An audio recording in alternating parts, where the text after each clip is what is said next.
Yes sir, Shivu ಆರಂಭದಲ್ಲಿ ಹೇಳಿದ್ರು double ಗುಂಡಿಗೆ ಅಂತ.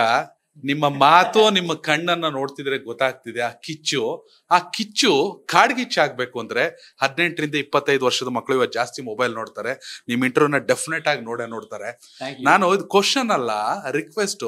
ಗೊತ್ತು 18 ವರ್ಷದಿಂದ ಬ್ಯಾಂಗ್ಳೂರಿಗೆ ಬಂದ್ರು, ಕರ್ನಾಟಕಕ್ಕೆ ಬಂದ್ರು, ಅಮೆರಿಕದಲ್ಲಿ ಹುಟ್ಟಿದ್ರಂತೆ, ಅಪ್ಪ ಅಮ್ಮ ಡಾಕ್ಟರ್ ಅಂತೆ. ಗೊತ್ತು, ಎಲ್ಲಾ ಮಕ್ಳಿಗೆ ಗೊತ್ತಿಲ್ಲ ಇವತ್ತಿಂದ 18-20. ನಿಮ್ಮ ಲೈಫ್ ಜರ್ನಿ ಕೂಡ ಒಂದಷ್ಟು ಜನಕ್ಕೆ ಇನ್ಸ್ಪಿರೇಷನ್ ಆಗಬೇಕು.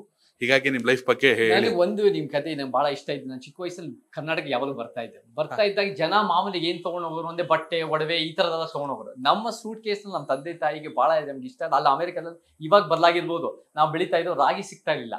ನಾವು ಸೂಟ್ ಕೇಸ್ ತುಂಬಾ ಅದನ್ನ ಸೀಲ್ ಮಾಡಿ ನಮ್ಮ ಅಜ್ಜಿ ರಾಗಿ ಪ್ಯಾಕೆಟ್ ತಗೊಂಡ್ ಹೋಗ್ತಾ ಇದ್ವಿ. ಅಲ್ಲಿ ಮನೇಲಿ ಹಬ್ಬದ ದಿನ ರಾಗಿ ಮುದ್ದೆ. ಇವತ್ತಿಗೂ ನಾನು ಒಂದು ದಿನ ರಾಗಿ ಮುದ್ದೆ ತಿಂದೆ ನಾನು ಒಂದಿನ ಪಾಸ್ ಆಗಲ್ಲ. ಯಾವ ಜಿಲ್ಲೆ ನಮ್ದು ಎಲ್ಲ ಕಡೆ ಬೆಂಗಳೂರು, ಮೈಸೂರು ಇದೆ, ಒಂದ್ ಸ್ವಲ್ಪ ದಾವಣಗೆರೆನೂ ಇದೆ, ಒಂದ್ ಸ್ವಲ್ಪ ಬೇರೆ ಬೇರೆ ಕಡೆ. ಈ ಕಡೆ ಶಿವಗಂಗೆ ಅಂತ ನಮ್ಮ ತಾಯಿ ಊರು ದಾವಸ್ಪೇಟೆ, ಈ ಕಡೆ ಎಲ್ಲ ಇದೆ. ತಾಯಿಗಳು ಶಿವಗಂಗೆನೂ ಹೌದು, ತಂದೆ ಊರು ಬೆಂಗಳೂರು, ಮೈಸೂರು, ಹುಟ್ಟಿದ್ದು ತುಮಕೂರು, ಒಂದ್ ಸ್ವಲ್ಪ ಬೇರೆ ಬೇರೆ ಕಡೆ ಇದೆ. ಬಟ್ ನಮ್ಗೆ ರಾಗಿ ಅಂದ್ರೆ ನನಗೆ ಬಹಳ ಇಷ್ಟ. ಸರ್ಕಾರ ರಾಗಿ ಹುಟ್ಟಿದ್ದೆ ಅಲ್ಲಿ. ನಾನು ಹುಟ್ಟಿ ಬೆಳೆದಿದ್ದಲ್ಲ ಅಮೆರಿಕ. ನನಗೆ ನೋಡಿ ಯೋಗೇಶ್ವರಿ, ನಾನು ಹುಟ್ಟಿದ್ದು ಬೆಳೆದಿದ್ದು ಅಲ್ಲ ಅಂದ್ಮೇಲೆ ಕನ್ನಡನೇ ನನ್ನ ಪ್ರಪಂಚ. ಸೊ ಕರ್ನಾಟಕದ ಎಲ್ಲ 30 ಜಿಲ್ಲೆಗಳು ನಾನು ಅಮೆರಿಕದಲ್ಲಿ ಹುಟ್ಟಿರೋದು ಅದು ನನ್ನ ಚಾಯ್ಸ್ ಅಲ್ಲ. ಬಟ್ ನಾನು ಇವತ್ತು 18 ನನ್ನ ಚಾಯ್ಸ್ ಆಗಿ ಕರ್ನಾಟಕದಲ್ಲಿ ಕೆಲಸ ಮಾಡಿ 18 ವರ್ಷ ನಾನು ಇವತ್ತು ಈ ಆಧಾರ್ ಕಾರ್ಡ್ ಇದೆ, ನನಗೆ ಟ್ಯಾಕ್ಸ್ಗಳು 18 ವರ್ಷ ಇಲ್ಲೇ ಕಟ್ತಾ ಇದ್ದೀನಿ, ಪ್ಯಾನ್ ಕಾರ್ಡ್, DL ಎಲ್ಲ, ವಾಕ್ ಸ್ವಾತಂತ್ರ್ಯ, ಈ ಎಲ್ಲ ಒಬ್ಬ ಸಿಟಿಸನ್ ಸಿಗೋ ಪ್ರತಿಯೊಂದು ಇದೆ. ನನಗೆ ಮತ ಹಾಕೋ ಹಕ್ಕಿಲ್ಲ, ಮತ ಹಾಕೋ ಪ್ರಶ್ನೆ ಇವತ್ತು ನನಗೆ ಹಕ್ಕಿಲ್ಲ ಅದಕ್ಕೆ. ಬಟ್ ಅದು ನನಗೆ ಚುನಾವಣೆ ನಿಂತ್ಕೊಳ್ಳೋ ಹಕ್ಕಿಲ್ಲ, ಅದು ನನಗೆ ಅವಶ್ಯಕತೆ ಇದೆ ಅಂತ ನನ್ಗೆ ಅನ್ಸಲ್ಲ. ಯಾವತ್ತಾದ್ರೂ ಮುಂದೆ ನಮ್ಮ ತಂದೆ ತಾಯಿನ ಅಲ್ಲೂ ಕರ್ಸ್ಕೊಂಡ್ ಮೇಲೆ ಈ ಕರ್ನಾಟಕಕ್ಕೆ ನಾನು ಇಲ್ಲೇ ಇದ್ದು ನಾನು ಒಂದು ಸಿಟಿಸನ್ ಆಗೋಕೆ ಎಲ್ಲ ಪ್ಲಾನ್ ಮಾಡ್ತೀನಿ.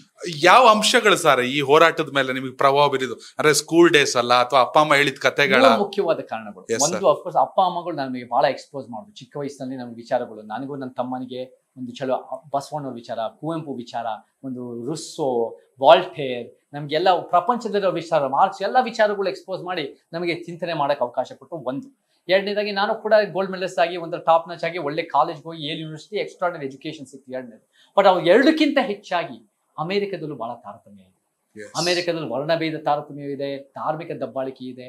ಅದೆಲ್ಲ ನಾನು ಅಲ್ಲಿ ನಿಂತ್ಕೊಂಡು ಬರೀ ಅದರ ವಿರುದ್ಧ ನನ್ನಕ್ಕೋಸ್ಕರ ಹೋರಾಟ ಮಾಡೋಕ್ಕಿಂತ ಎಲ್ಲಾ ರೀತಿ ಫಲಾನುಭವಿ ಆಗಿರೋ ಬೆಳ್ಕೊಂಡಿರೋ ನಾನು ಇಲ್ಲಿ ಬಂದು ಅನ್ಯಾಯದ ವ್ಯವಸ್ಥೆ ವಿರುದ್ಧ ನಿಂತ್ಕೊಂಡ್ರೆ ಇಲ್ಲಿ ನಾವು ಒಂದು ಜಾಸ್ತಿ ಬದಲಾವಣೆ ಮಾಡ್ಬೋದು ಅಂತ ನನಗೆ ಅರಿವು ಚಿಕ್ಕ ವಯಸ್ಸಿನಲ್ಲೇ ಆಯ್ತು.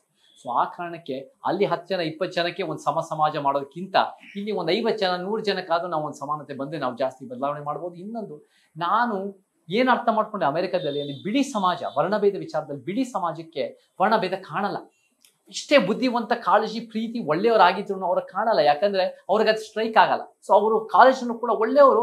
ಅವ್ರು ನೀವೆಲ್ಲ ರೇಸಿಸಮ್, ನಮಗೆ ಚಿಕ್ಕ ವಯಸ್ಸನ್ನು ಹೊಡೆದಾಕೋದು, ಇದು ಮಾಡೋದು, ಗೋಡೆಗೆ ಹೊಡೆಯೋದು ಬಣ್ಣದವ್ರು ಅಂತ, ಗಾರ್ಬೇಜಿಗೆ ಮಾಡೋದು, ಸ್ಕೂಲಲ್ಲಿ ಹೊಡೆದಾಗ ಎಲ್ಲ ಅನುಭವಿಸಿ, ಟೀಚರ್ಸ್ ಇಂದ ಸ್ಟೂಡೆಂಟ್ಸ್ ಇಂದ, ಏನಿದು ವರ್ಣಭೇದ ಇಲ್ಲ ಅಂತ ಹೇಳ್ತೀರ? ನನಗೆ ಆಶ್ಚರ್ಯ. ಆವಾಗ ನನಗೆ ಒಳಿತು, ಬಹುಶಃ ಕರ್ನಾಟಕದಲ್ಲೂ ಕೂಡ ಜಿಲೇಬಿ, ಗೌಡ, ಲಿಂಗಾಯತ್, ಬ್ರಾಹ್ಮಣರು, ನಾನೇ ಇಲ್ಲಿ ಊಟ ಬೆಳೆದಿದ್ರೆ ಇದೇ ತಂದೆ ತಾಯಿ ಇದೇ ಮನೆಯಲ್ಲಿ ನನಗೂ ಕೂಡ ಅರಿವಿರ್ತಾ ಇದ್ದಿಲ್ಲ, ಯಾಕಂದ್ರೆ ಕಾಣಲ್ಲ. ಸೊ ಆ ಕಾರಣಕ್ಕೆ ನಾನು ಕೂಡ ಸಮಾಜದಲ್ಲಿ ಅರ್ಥ ಮಾಡಿಕೊಂಡು ಅಂಕಿಅಂಶಗಳು ಕೊಟ್ಟು, ದಾಖಲೆಗಳು ಕೊಟ್ಟು, ಎವಿಡೆನ್ಸ್ ರಿಸರ್ಚ್ ಮಾಡಿ ಇಲ್ಲಿ ಬಂದು ಕೆಲಸ ಮಾಡಿದ್ರೆ ಅದು ಜಾಸ್ತಿ ಗಮನ ಕೊಡುತ್ತೆ, ಸಮಾಜ ತಿರುಗಿ ನೋಡುತ್ತೆ. ಅಮೆರಿಕದಲ್ಲಿ ಬಿಳಿಯವನು ಆಗಿಲ್ದೇ ಇದ್ರೆ ನೀವು ದೇಶದ್ರೋಹಿ ಅನ್ನತ್ತೆ. ಇಲ್ಲೂ ಕೂಡ ನೀವು ಮುಸಲ್ಮಾನರು ದಲಿತರ ಅಂದ್ಬಿಟ್ರೆ ನೀವೇನಾದ್ರು ಹೇಳಿದ್ರೆ ಎಲ್ಲೋ ಒಂದ್ ಕಡೆ ಕಡೆಗಣಿಸೋದಾಗತ್ತೆ ಮಹಿಳೆಯರಾಗಿದ್ರೆ. ಆದ್ರೆ ನಾವು ಎಲ್ಲಾ ರೀತಿ ಬೆನಿಫಿಟ್ ಆಗಿರೋ ಮಾತಾಡಿದಾಗ ಸ್ವಲ್ಪ ಇದ್ರ ಸತ್ಯ ಇರಬಹುದು ಅಂತ ಯೋಚನೆ ಮಾಡ್ತಾರೆ, ಅದರಿಂದ ಬದಲಾವಣೆ ಜಾಸ್ತಿ ಮಾಡ್ತಾರೆ. ಎಸ್ ಸರ್, ನನ್ನ ಕಡೆ ಪ್ರಶ್ನೆ, ನಿಮ್ಮ ವೈಫ್ ಈ ಬಗ್ಗೆ ಎಲ್ಲ ಏನ್ ಹೇಳ್ತಾರೆ? ಮೇಘ ನನಗೆ ಬಹಳ ಗಟ್ಟಿ ಶಕ್ತಿ, ಅವಳು ಕೂಡ ಸಮಾಜಮುಖಿ, ಬಹಳ ಕಾಳಜಿ ಇದೆ. ಬಟ್ ಅವಳು ಕೂಡ ನಾನು ಫಸ್ಟ್ ಮದುವೆ ಆಗೋದಕ್ಕಿಂತ ಮುಂಚೆನೆ ಹೇಳಿದ್ದೆ, ನನಗೆ ಚಳುವಳಿನೇ ಮುಖ್ಯ, ದೇಶ ವಾಪಸ್ ಕೊಡೋದೇ ಮುಖ್ಯ. ಸ್ವಲ್ಪ ಕಾಂಪ್ರಮೈಸ್ಗಳು ಬೇರೆ ಬೇರೆ ರೀತಿ ನಮ್ಮ ವೈಯಕ್ತಿಕದಕ್ಕಿಂತ ಕಾಂಪ್ರಮೈಸ್ ಮಾಡ್ಬೇಕಾಗಿ ಬರ್ಬೋದು. ಅದನ್ನ ಒಪ್ಕೊಂಡು ನೀನ್ ಮುಂದೆ ಬಂದಿದ್ಯಾ ಅಂದ್ರೆ ಅದನ್ನ ಇಲ್ಲ ಅಂದ್ರೆ ನೀನ್ ಬೇರೆ ಮದುವೆ ಆಗ್ಬೇಕಾಗತ್ತೆ ಹೇಳಿದೆ. ಅವಳು ಅದನ್ನ ಒಪ್ಕೊಂಡಿದ್ದಾಳೆ. ನಾನು ನಮ್ಮ ಚಳುವಳಿ ಮಾಡ್ತಾ ಇದ್ದೀನಿ, ಅವಳು ನನ್ನ ಜೈಲ್ಗೆ ಹೋದಾಗ ಗಟ್ಟಿಯಾಗಿ ನಿಂತಿದ್ದು. ಅವಳಿಗೆ ನಾನು ಹೇಳೋದಲ್ಲ, ಅವಳು ಇಷ್ಟಪಡ್ಬೇಕು ಒಪ್ಬೇಕು ಅಂತ ಏನಿಲ್ಲ, ಅವಳ ರೀತಿನಲ್ಲಿ ಅವಳು ವಾಕ್ ಸ್ವಾತಂತ್ರ್ಯ, ಅಭಿವ್ಯಕ್ತಿ ಸ್ವಾತಂತ್ರ್ಯ, ಅವಳ ಅನುಭವಗಳು, ಅವಳ ವಿಚಾರಗಳು ಹೇಳಿ, ಎಲ್ಲರೂ ಹೇಳಿ, ಯಾವುದ್ರಲ್ಲಿ ಸತ್ಯ ಇದೆಯೋ ಅದನ್ನೇ ಜನ ಒಪ್ಕೊಂಡು ಅದನ್ನ ಮುಂದೆ ತಗೊಂಡೋಗ್ಬೇಕು. ಯಾರ ಬಾಯಿ ಮುಚ್ಚೋ ಪ್ರಶ್ನೆ ಬರಲ್ಲ.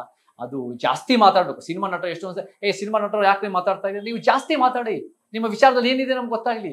ಸ್ವಾಮೀಜಿಗಳು ಮಾತಾಡಬಾರ್ದು, ಮಾತಾಡಿ, ಜಾಸ್ತಿ ಮಾತಾಡಿ. ನೀವು ಎಷ್ಟು ಒಂದು ಸಮಸ್ಯೆದಲ್ಲಿ ಇದ್ದೀರಾ, ನಿಮ್ಗೆ ಯಾಕೆ ಅಷ್ಟೊಂದು ಬಿಲ್ಡಪ್ ಅಂತ ಗೊತ್ತಾಗ್ಲಿ. ಎಲ್ಲರೂ ಕೂಡ ಮಾತಾಡ್ಲಿ.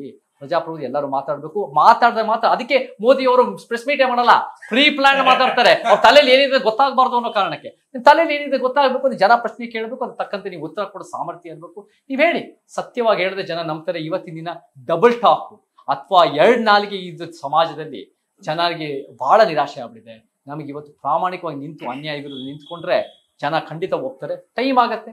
ಶ್ರಮ, ಶ್ರದ್ಧೆ, ಸಿದ್ಧಾಂತ ಇರೋದ್ರಿಂದ ನಾವು ಬದಲಾವಣೆ ಮಾಡ್ಬೋದು. ಓಕೆ, ನಿಮ್ಮ ಬದಲಾವಣೆಗಳು ಇನ್ನು ಎಷ್ಟು ದಿನ, ವರ್ಷಗಳು ಬೇಕಾಗಬಹುದು?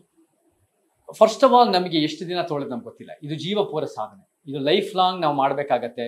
ಎಷ್ಟು ಮಾಡಕ್ಕಾಗತ್ತೋ, ಒಳ್ಳೇದು ಮಾಡಕ್ಕಾಗತ್ತೋ ಅದನ್ನ ಮಾಡ್ತಾ ಇದ್ವಿ. ಒಳ್ಳೆ ಒಂದು ಸಮಾಜಕ್ಕೆ ನನ್ನ ವೈಯಕ್ತಿಕ ಜನ ಯಾರಾದ್ರೂ ಕೇಳಿದ್ರೆ ಏನ್ ಕನಸು ಅಂದ್ರೆ, ನನಗೆ ಒಂದು ಕಾರ್ ತಗೋಬೇಕು, ಈ ತರ ಕಾರ್ ಇದ್ರೆ ಇನ್ನೂ ಒಳ್ಳೆ ಕಾರು, ಮನೆ, ಇದು ಅದು ಇದೆ. ನಮ್ಗೆ ಅದಲ್ಲ, ನಮಗೆ ಒಂದು ಉತ್ತಮ ಸಮಾಜದ ಕನಸಿದೆ.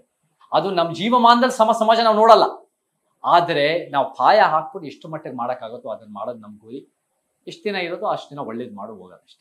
ಎಸ್, ದೀರ್ಘಕಾಲದ ಚರ್ಚೆ ಇದು. ಸೊ ಭಾಳ ಖುಷಿ ಆಯ್ತು ನನಗೆ. ನಾನು ಆಗಲೇ ಓಪನ್ ಆಗಿರೋದು, ಸರಿ ಅನ್ನೋದ ಸರಿ ಅನ್ಬೇಕು, ತಪ್ಪು ಅನ್ನೋದು ತಪ್ಪು ಅನ್ಬೇಕು. ನಾನು ಚೇತನ್ ಅವರ ಚಿಂತನೆಗಳಿಗೆ ಲೆಕ್ಕಾಚಾರಕ್ಕೆ ಆಗ್ರಿ, ಯಾಕಂದ್ರೆ ಒಪ್ಕೊಳ್ಳುವಂಥ ವಿಚಾರ. ಚೇತನ್ ಯಾರನ್ನೋ ಬೈತಾರೆ, ಇನ್ಯಾರನೋ ಹೊಗಳ್ತಾರೆ, ಏನೋ ಮಾಡ್ತಾರೆ ಅನ್ನೋ ಕಾರಣಕ್ಕೆ ನಾನು ನಿಮ್ಮನ್ನ ಒಪ್ಕೋಬೇಕು, ವಿರೋಧ ಮಾಡಬೇಕು ಅಂತ ಹೇಳಿ ನೀವು ಸರಿ ತಪ್ಪು ಅನ್ನೋ ವಿಷಯಗಳನ್ನ ತಗೊಂಡು ನೇರವಾಗಿ ಹೋಗ್ತಾ ಇದ್ದೀರಿ. ಖಂಡಿತವಾಗಿ ನಾನು ನಿಮ್ಮ ವಿಚಾರಗಳನ್ನ ಒಪ್ಪುವಂಥದ್ದು, ಓಪನ್ ಆಗಿ ಹೇಳ್ಬೇಕು ಅಂತ ಅಷ್ಟೇ. ನಾವು ಒಂದ್ ಹೇಳ್ತೀನಿ, ಎಲ್ಲ ಮನುಷ್ಯರು ಸರಿಸಮಾನರು. ಎಲ್ಲ ಸಿದ್ಧಾಂತಗಳು ಸರಿಸಮಾನ ಅಲ್ಲ. ಎಲ್ಲ ಮನುಷ್ಯರು ಸರಿಸಮಾನರು. ಸರಿಸಮಾನದ ಸಿದ್ಧಾಂತ, ದೇಶ ಕಟ್ಟಬೇಕು ಅನ್ನೋ ಸಿದ್ಧಾಂತ ಮಾತ್ರ, ಪರಿವರ್ತನೆ ಮಾತ್ರ ಸತ್ಯ. ಅದನ್ನೇ ನಮ್ಗೆ ಬೇಕಾಗಿದ್ದು. ಇವತ್ತಿನ ದಿನ ನಾವ್ ಎಲ್ಲರಿಂದ ಕಲಿಯೋ ವಿಚಾರಗಳು ಇದ್ದೇ ಇರುತ್ತೆ. ಕಲ್ತ್ಕೊಂಡು ಒಬ್ಬೊಬ್ರು ಹಂಚ್ಕೊಂಡು ಚರ್ಚೆ ಮಾಡ್ಕೊಂಡು ಪ್ರಜಾಪ್ರಭುತ್ವ ಬೆಳೆಸ್ಕೊಣ, ಮಾನಸಿಕವಾಗಿ ಬೆಳೆಯೋಣ, ಉತ್ತಮ ಸಮಾಜ ಕಟ್ಟೋಣ. ಎಸ್ ವೀಕ್ಷಕರು, ನಾವು ವಿಜಯ್ ಸರ್ ಹಾಗೆ ಯೋಗಿ ಎಲ್ಲರೂ ಕೂಡ ಚೇತನ ಜೊತೆ ಭಾಳ ಹೊತ್ತು ಮಾತಾಡಿದ್ವಿ. ಭಾಳ ಖುಷಿ ಆಯ್ತು. ಮಾತು ನಿಲ್ಸಕ್ಕೆ ಈಗಲೂ ಸಾಧ್ಯ ಆಗ್ತಿಲ್ಲ, ಬಟ್ ಇನ್ನೊಂದ್ಸರಿ ಬೇರೆ ಅವಕಾಶದಲ್ಲಿ ಸಿಗ್ಬೇಕು ಅಂತ. ನಾನು ಇಲ್ಲಿ ಕೈ ಕೂತ್ಕೊಂಡ್ರೆ ಅದೇನು ಒಕ್ಕಲಿಗ, ಲಿಂಗಾಯತ, ಬ್ರಾಹ್ಮಣ, ದಲಿತ, ಹಿಂದೂ, ಮುಸ್ಲಿಂ, ಕ್ರಿಶ್ಚಿಯನ್ ಅಂತ ರಕ್ತ ಬರಲ್ಲ. ABC, A ಪಾಸಿಟಿವ್ ಹಿಂಗೇನೋ ಬರುತ್ತೆ. ಸೊ ಹಾಗಾಗಿ ಪ್ರಕೃತಿಯಲ್ಲಿ ಇಲ್ದಿರುವಂಥ ಜಾತಿ, ಪ್ರಕೃತಿಯಲ್ಲಿ ಇಲ್ದಿರ್ತಕ್ಕಂಥ ಅಸಮಾನತೆಗಳನ್ನ ನಾವು ಮನುಷ್ಯ ಜೀವಿಗಳು ಮಾಡ್ಕೊಂಡು ಹೋಗೋದ್ರಲ್ಲಿ ಅರ್ಥ ಇಲ್ಲ. ಬಟ್ ಮೀಸಲಾತಿ ಆ ಚರ್ಚೆ ಆಚೆ ಈಚೆಲ್ಲ ನೋಡಿದಾಗ ಯಾರು ಹಿಂದೆ ಉಳಿದಿದ್ದಾರೆ, ಯಾರು ಇನ್ನೂ ಕೂಡ ಅದನ್ನು ಫೇಸ್ ಮಾಡ್ತಿದ್ದಾರೆ, ಅವರೆಲ್ಲರೂ ಕೂಡ ಒಟ್ಟಿಗೆ ಕರ್ಕೊಂಡು ಹೋಗುವಂತ ಆಗ್ಬೇಕು. ಅದೇ ಸಮಾಜ ಅನ್ನೋದು ನನ್ನ ಸಾಮಾನ್ಯ ಒಂದು ಭಾಷೆಯಲ್ಲಿ ಹೇಳೋದಾದ್ರೆ ನನ್ಗನ್ಸಿದ ಅಷ್ಟೇ. Thank you so much sir. ನಮ್ಮ ಸ್ಟುಡಿಯೋಗೆ ಬಂದ್ರಿ. 23 ವರ್ಷದಿಂದ ಒಂದು ಇಂಟರ್ವ್ಯೂ ಕೊಟ್ಟಿದ್ರಿ. ಬಹಳ ಖುಷಿ ಆಯ್ತು ನನಗೆ. ಕರ್ನಾಟಕ ಟಿವಿ ಚುನಾವಣೆ ಎಲೆಕ್ಷನ್ ನಲ್ಲಿ 2023 ನಲ್ಲಿ ಬಹಳ ಒಳ್ಳೆ ಮೀಡಿಯಾ ಕವರೇಜ್ ಕೊಟ್ಟಿದೆ. ನನ್ ಕಾನ್ಫಿಡೆನ್ಸ್ ಇದೆ 2024 ಲೋಕಸಭಾದಲ್ಲೂ ಅಷ್ಟೇ ಅದಕ್ಕಿಂತ ಚೆನ್ನಾಗಿ ಕೊಡ್ತೀರಾ. ಗುಡ್ ಧೈರ್ಯದಿಂದ, ಕಾಳಜಿಯಿಂದ, ವಿಚಾರದಿಂದ, 3ರಿಂದನೂ ನೀವು ಬಹಳ ಅದ್ಭುತ ಕೆಲಸ ಮಾಡ್ತಾ ಇದ್ದೀರಾ. ನೀವು ನನಗೆ ಚಾನ್ಸ್ ಕೊಟ್ಟಿದ್ದಕ್ಕೆ ಧನ್ಯವಾದ. ಇಲ್ಲ ಸರ್, ನೀವು ಬಂದಿದ್ದು ಬಹಳ ಖುಷಿ ಆಯ್ತು. Thank you so much. ಇದು ಕರ್ನಾಟಕ ಟಿವಿ, ಕನ್ನಡಿಗರ ಧ್ವನಿ.